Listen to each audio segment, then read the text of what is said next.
Could We Be Friends? Poems for Pals by Bobby Katz. Pictures by Jong Eun Kim.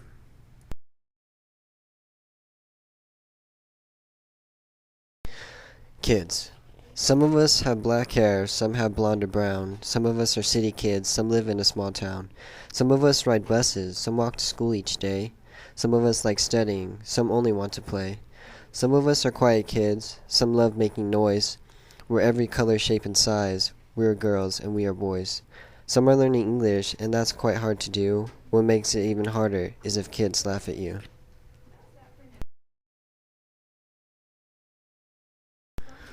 We're different in so many ways. The list could get so long, but think of how we are alike. And that list won't be wrong. All of us are children. All of us like fun. All of us are special. Every single one. All of us share just one home. It's called the planet Earth. All of us are dreamers, and all our dreams have worth.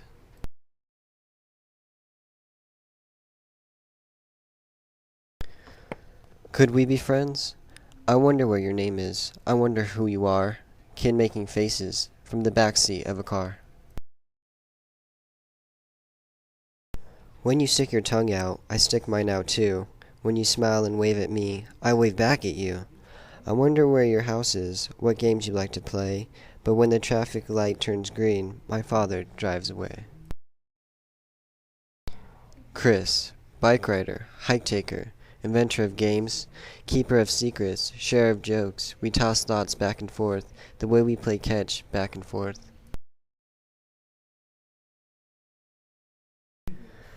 Back and forth. Our goofiest thoughts are safe. With each other, I wouldn't trade you for a brother. With you there is no pretend. Me and you, a team of two. Chris, my friend. The Paragon. Yuck. How I hate Nancy Feder. Why oh why does the world need her? Since Nancy Feder moved next door, life's not worth living anymore. I don't know how my mother knows. She makes her bed and folds her clothes, and does her homework every day before she goes outside to play. She's such a goody good. She'd make you barf, I bet she would. And you don't have to listen to my mother rave the way I do. A rabbit's foot might bring me luck, and then I'll see a moving truck. Won't it be a sunny day when Nancy Feder moves away?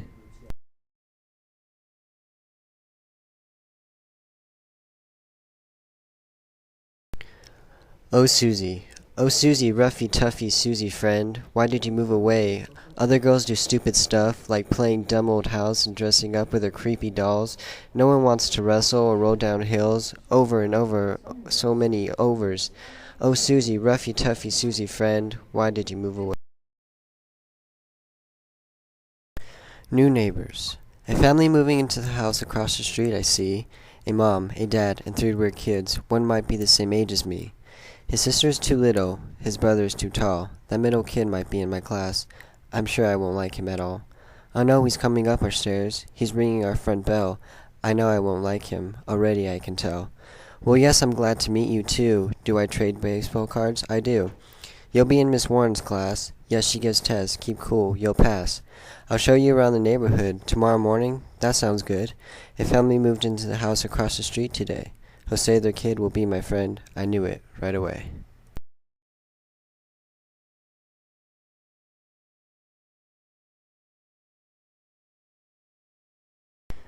First day in new school. Someone showed me where to go. Someone smiled and said hello. Someone said, there's room, sit here. And something started to disappear.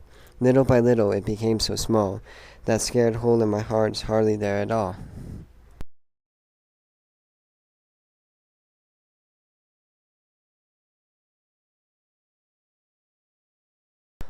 Words. Sticks and stones will break my bones, but words will never hurt me. Gramps told me these words are true. He learned them long ago. Gramps always seems to get stuff right. This time, I just don't know. They called me a name and walked right by. I didn't start a fight, but the word they said is a stick in my head and a stone in my bed all night.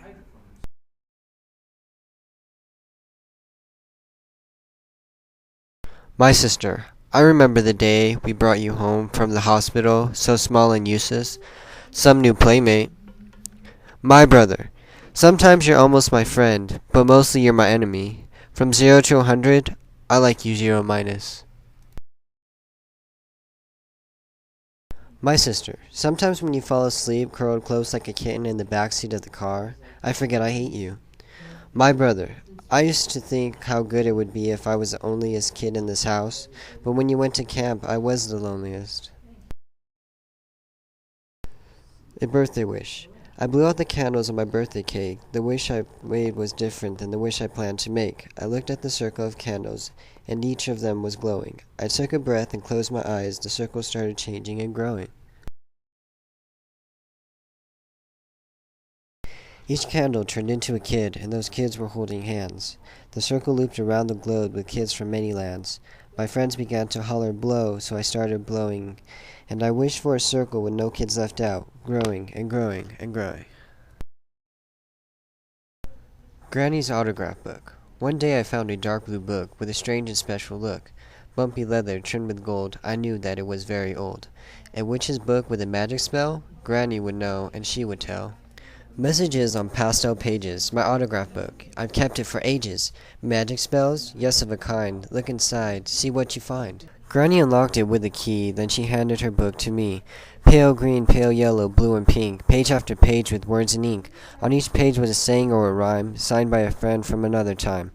One page was signed by the class clown who drew his picture upside down.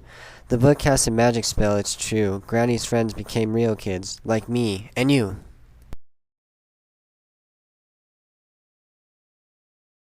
The Empty Lot, a modern fairy tale. A useless space with layers of litter, a disgrace of a place, my life was bitter. One day an old man took pity on me, he saw how different I could be. By himself with a shovel and hoe, he planted a tree that began to grow. First one by one, then two by two, strangers turned into a friendly crew. They hauled away the piles of junk, old tires, glass, a rusty trunk. They dug and raked and brought in soil, and made a garden with their toil. Now new friends trade tools and swap stories among my begonias and blue morning glories. Tomatoes, daisies, petunias, and roses sip cool drinks through bright green hoses. People even visit from other blocks to see my sweet peas and hollyhocks. They're all at the ball and my life is sweet. I'm the Cinderella of Civilian Street. And happily forever after, the lot was a place of peace and laughter.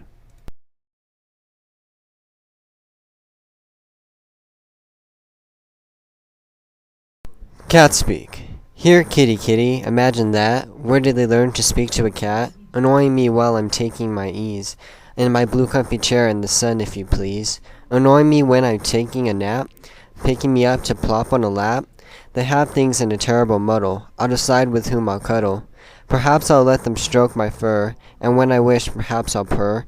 Perhaps I'll brush against a leg. But I give the orders, I don't beg.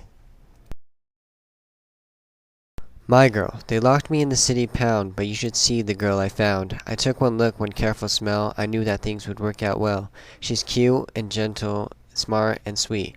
She gave me a real name, it's P. She likes frisbee, so I play. I mostly let her have her way. And I will sit and fetch and stay and love her to my dying day.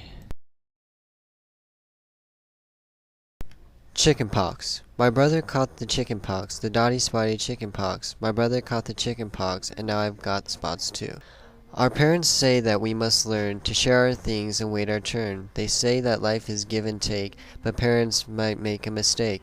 Look how my brother learned to share. He gave, I took, now we're a pair.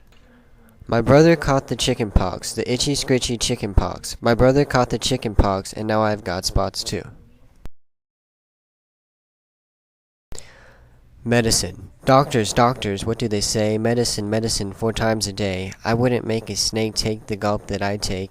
I must rest in my bed. All the books have been read. All my puzzles are done. Being sick isn't fun. I am bored with TV. I am bored being me. Pictures, pictures, they came at 3:30. All the kids in my class do pictures for me.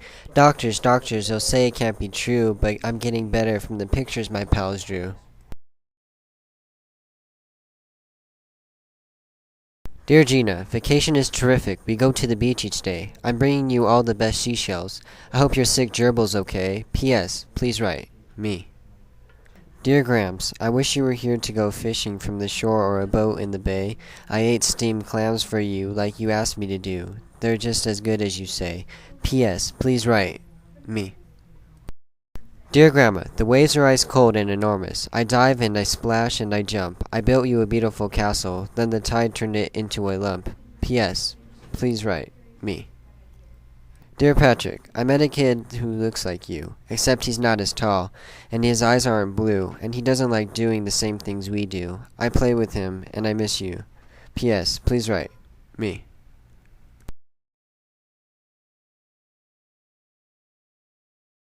When you can read. When you can read, then you can go from Kalamazoo to Idaho, or read directions that explain just how to build a model plane, or bake a cake, or cook a stew.